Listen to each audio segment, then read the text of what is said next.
Hi, welcome back to part 10 of this 12-part series on how to land that high-paying job. My name is Jennifer Butterfield, the host of the Trial by Jennifer YouTube channel. And today I'm going to be covering knowing your worth in context of salary negotiation and being a job candidate in this ever-changing job market.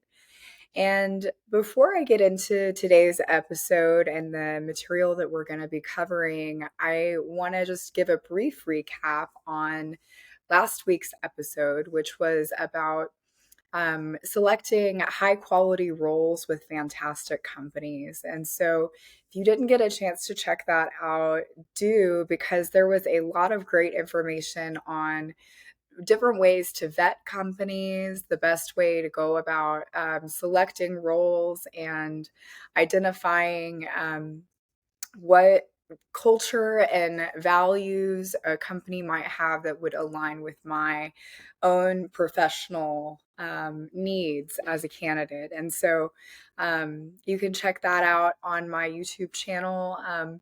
And I think it's a great segue in talking about knowing your worth as a job candidate. I am a member of this Facebook group called Women's Personal Finance and I've been on it for probably 5 years or so, and women are always posting different negotiations or salary questions that they have about different job offers. And there's probably close to 70,000 women in this group, or female identifying or non binary folks. And it's really interesting because I think ultimately this boils down to doing research, and I feel like this is a common theme in every single one of these topics for this series is doing your homework. But it's really a difficult thing to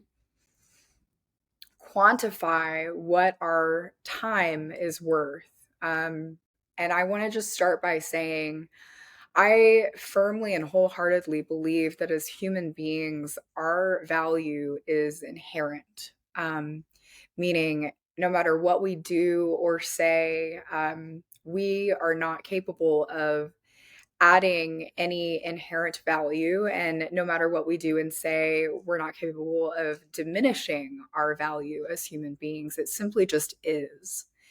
And that being said, the world in which we live in today is driven by resources, primarily money and compensation, as the primary mechanism for surviving and, exchanging goods and services and living. And the quality of life oftentimes is directly correlated to the ability to manage money well and also to have enough money. And so I think it's really important that we talk about the correlation of self-esteem in the job negotiation process and knowing our worth as a candidate.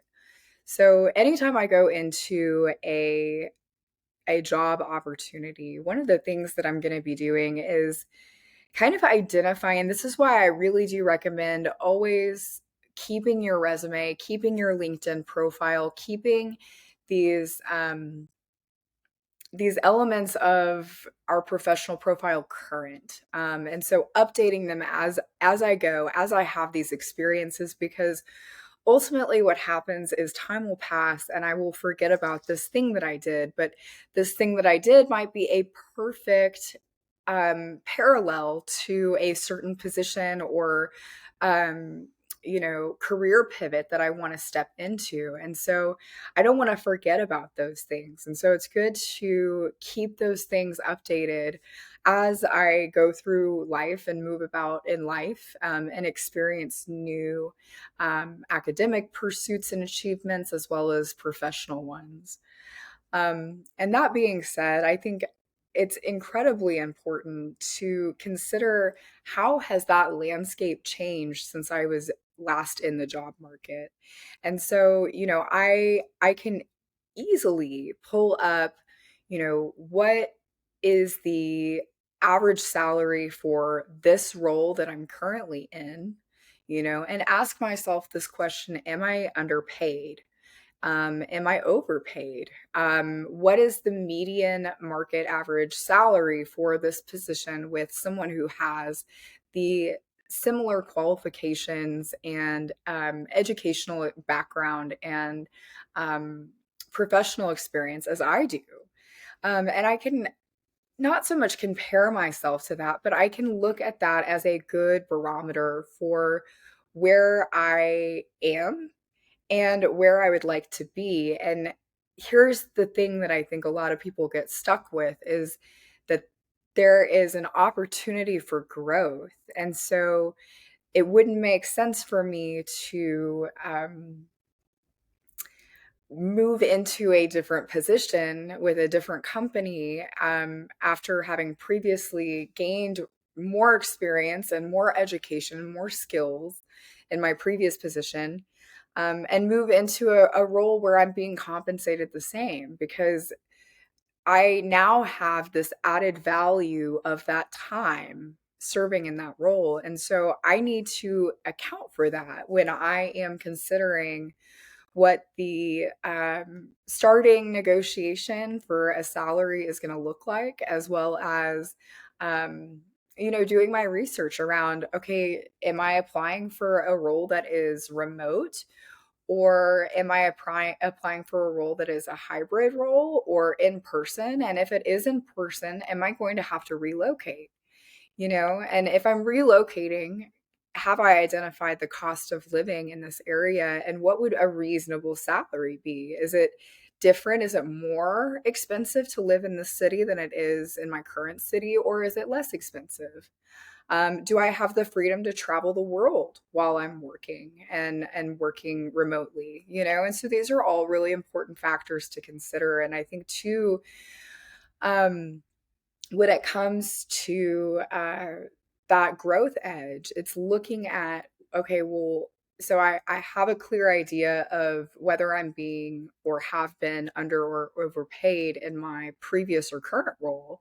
However, the role I'm aiming for, I can look up on glassdoor.com or a number of other different websites. I believe Fishbowl is an app where people post their salary in a transparent fashion, and it's typically anonymous, but you can see they will ask vetting questions about a candidate or an employee's level of experience and education. And so again, this is a great barometer for me to determine where I stand and what a person in this particular company is making in this role. And I can also continue to expand my research by looking at who the competitor for this company is and what their employees are getting paid for the same position, and kind of bounce around and ask myself, well, okay, am I accounting for cost of living? Is this an in-person role?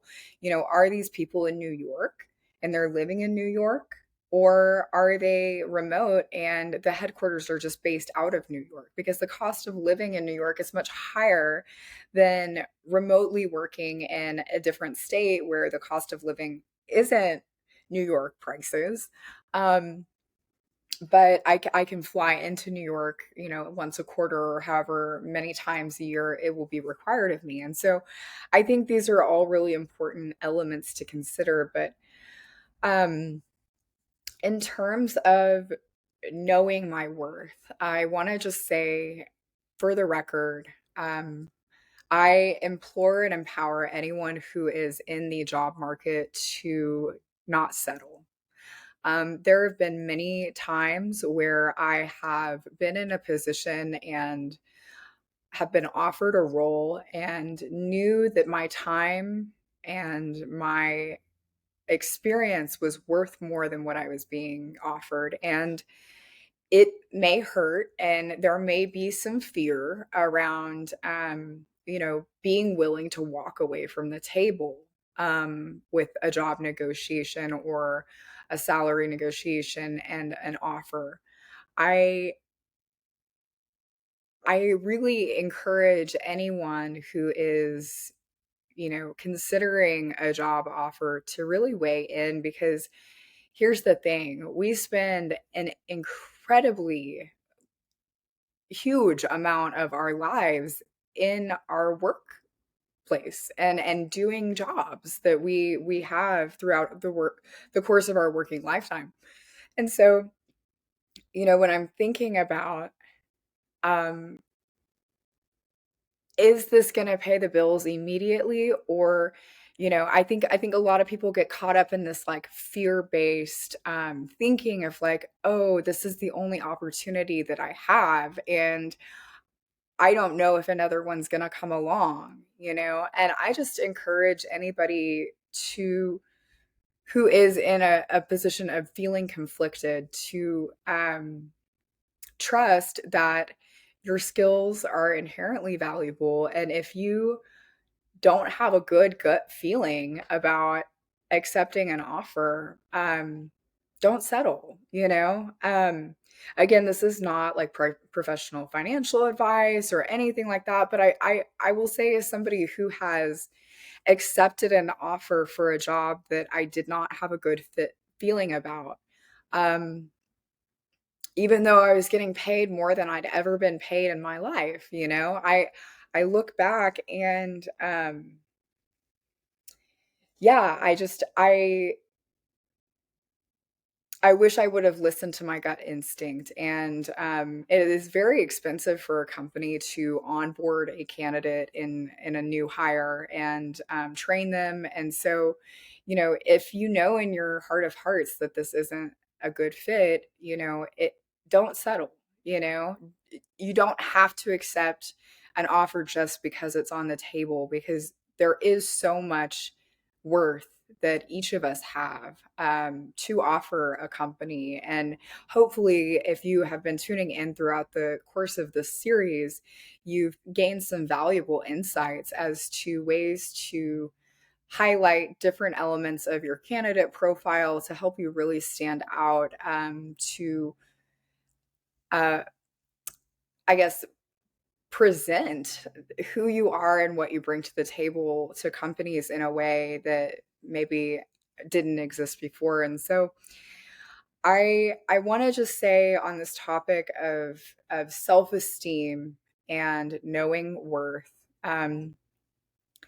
if it's coming from a place of fear of not having enough or being scared that there won't be another offer, but in your gut it feels like a this isn't this isn't good enough. This isn't offering me what I deserve. I just support anybody in making the right decision for themselves, whatever that may look like.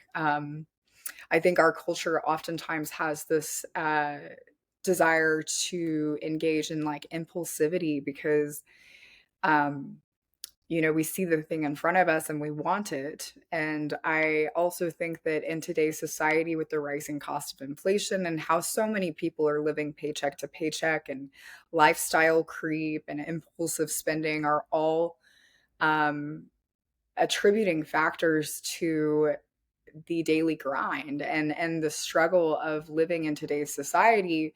A lot of people would, I guess, um, not be so apt to turn down an offer that was on the table, even if it meant settling. And so um, I think with anything, you wouldn't marry somebody who is a less than ideal partner.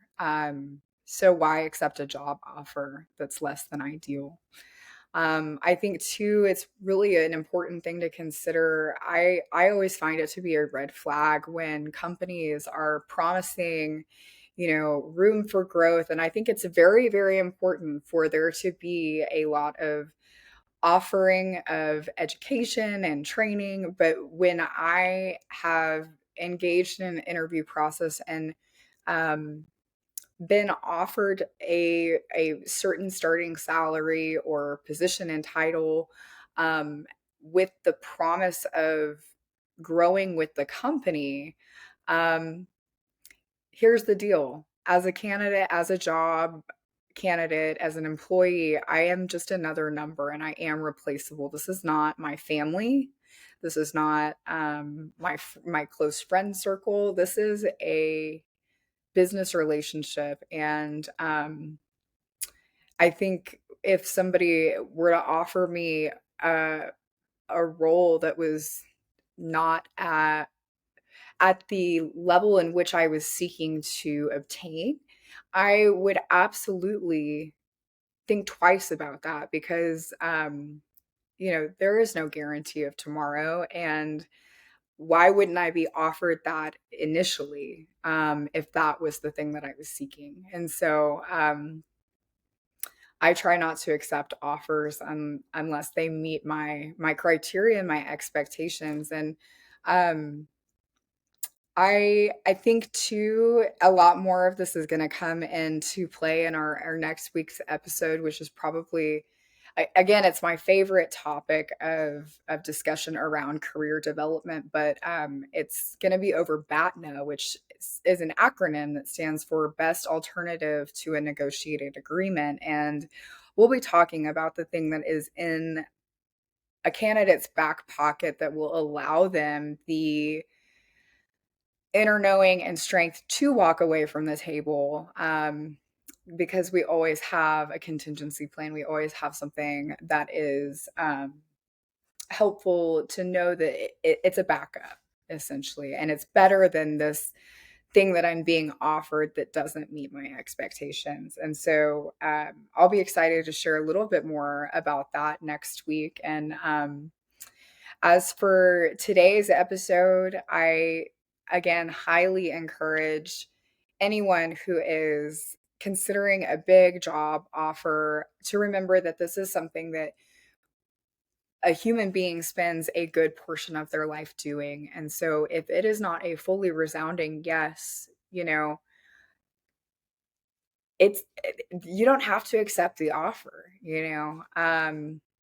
Don't buy into the fear. And I just encourage and implore anybody who is struggling with that kind of a decision to know your worth. And if you know your worth and you go into it with a clear idea of what I've been paid, where my experience and education stand today, and what I would like to be making, um, that opportunity will almost always present itself with the right action and patience and experience and value added to the table. And so don't settle. And I will see you all next week to talk about BATNA.